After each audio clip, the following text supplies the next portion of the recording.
Selamat datang di YouTube channel Tes CPNS. Semoga channel ini selalu memberikan manfaat untuk teman-teman semua. Jangan lupa untuk selalu dukung kita dengan klik tombol subscribe. Selamat menikmati dan jangan lupa berikan komentar-komentarnya.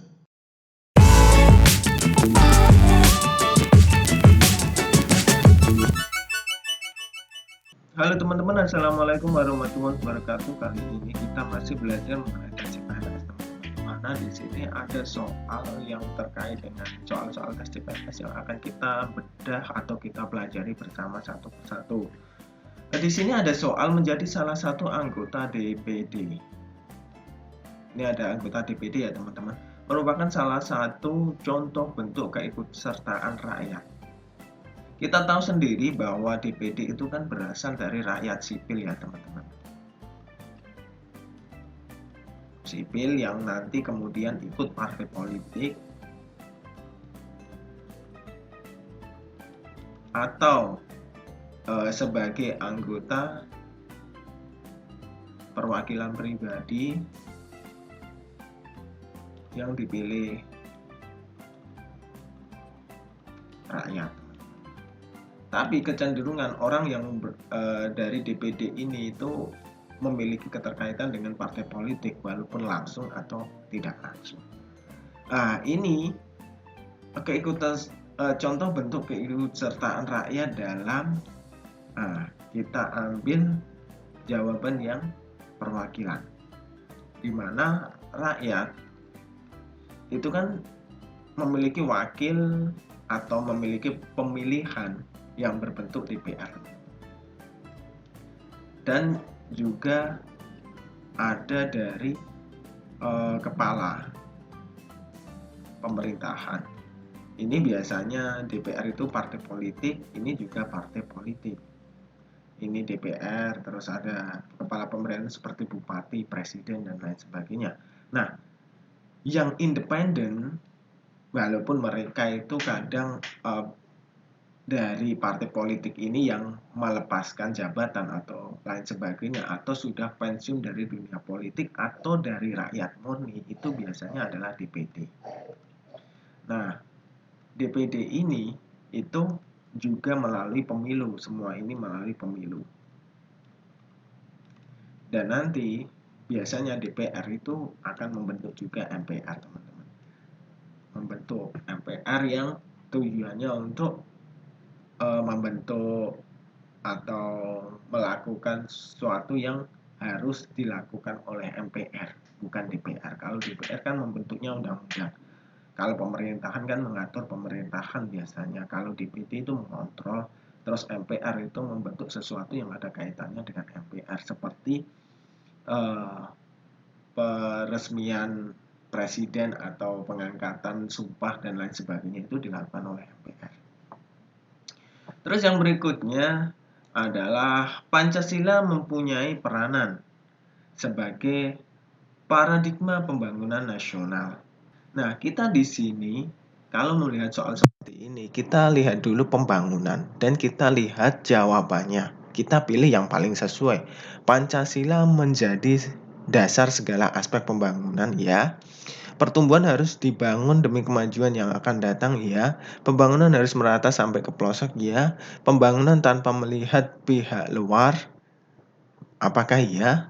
Terus Pancasila menjadi penentu pembangunan yang dilakukan Indonesia.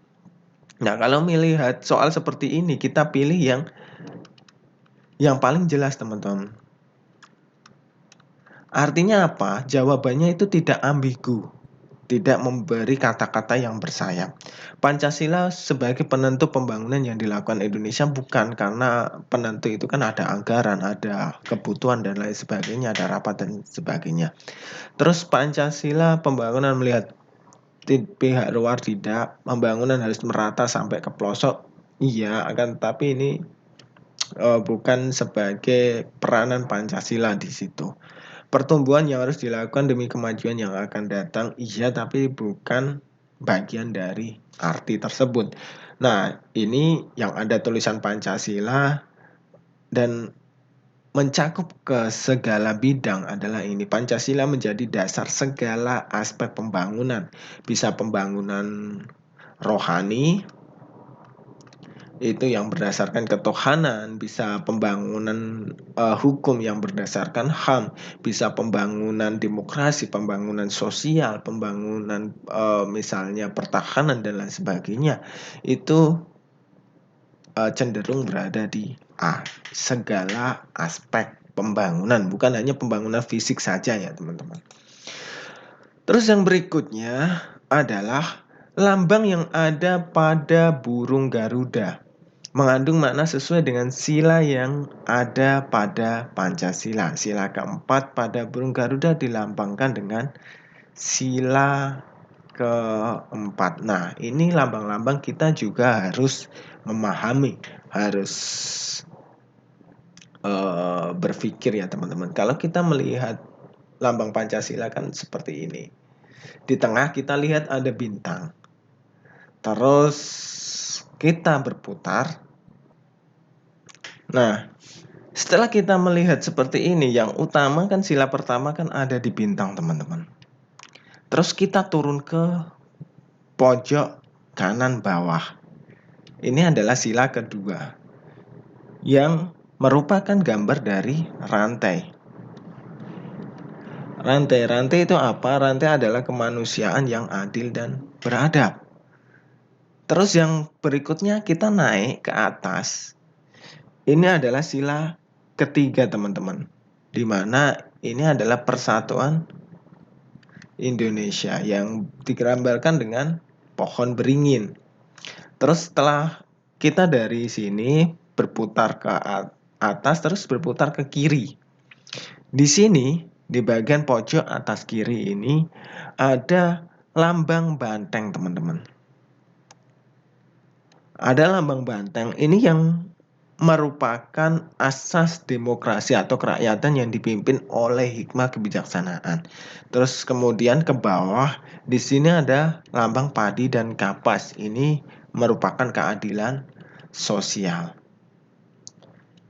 Jadi sila keempat itu yang mana? Kita tahu sendiri di sini ada 1, 2, 3, 4. 4 itu ada kepala banteng. Berarti jawaban yang tepat adalah C, kepala banteng teman-teman.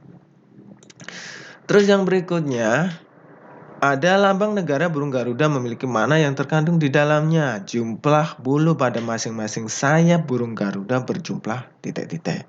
Kita tahu sendiri bahwa jumlah sayap itu kan memiliki jumlah terbanyak kedua ya teman-teman. Di mana yang pertama itu berdasarkan ekor. Kita tahu sendiri bahwa simbol-simbol ini, bulu ini itu ada simbolnya, di mana itu adalah simbol dari kemerdekaan 17 Agustus 1945. Ini diambil 17 helai, 8 helai sama 45 helai. Dan 8 helai ini diaplikasikan ke ekor. Ini 8 helai. Dan sayap ini adalah aplikasi dari 17 helai. Dan leher itu ada 45 helai. Jadi kalau di sayap ini mana yang lebih tepat adalah jumlah 17 helai. Bukan dua-duanya 17, bukan, tapi per masing-masing sayap ini jumlahnya 17. Jadi cukup jelas ya teman-teman. Terus yang berikutnya adalah sesuai dengan pembukaan UUD 1945, negara hendak mewujudkan suatu keadilan sosial bagi seluruh rakyat Indonesia. Maksudnya adalah sosial bagi seluruh rakyat Indonesia itu keterkaitannya dengan kewajiban negara untuk membentuk negara yang adil makmur ya teman-teman. Membentuk kesejahteraan yang merata, pembangunan yang merata dan lain sebagainya. Itu yang ingin diwujudkan dalam keadilan sosial bagi seluruh rakyat Indonesia. Itu adalah peran negara. Nah, maksudnya di sini sesuai dengan pembukaan adalah kita tetap bolak-balik kalau ada soal seperti ini memilih mana yang paling tepat. Negara melindungi segenap bangsa dan tumpah darah itu bukan. Itu hubungannya dengan RKRI. Terus negara berkewajiban mewujudkan kesejahteraan umum. Kesejahteraan umum ini berhubungannya dengan sosial. Terus negara Indonesia adalah negara demokrasi. Ini kehubungannya dengan musyawarah mufakat ya teman-teman. Terus negara Indonesia menjunjung tinggi nilai kemanusiaan. Nilai kemanusiaan ini terkait dengan HAM. Dalam hidup bernegara berdasarkan ajaran Tuhan ini adalah ketuhanan. Kalau kita urutkan ini adalah sila ke-1, HAM sila kedua, terus sila ketiga adalah mana ini? NKRI, terus sila keempat musyawarah mufakat, terus sila kelima adalah sosial ini. Berarti jawaban yang tepat adalah yang B, teman-teman. Oke, seperti itu ya teman-teman, jelas. Mungkin kalau ada sesuatu yang perlu direvisi atau perlu dipertanyakan, silakan beri pendapat di kolom komentar. Semoga sukses selalu dan sampai jumpa di video selanjutnya. Bye.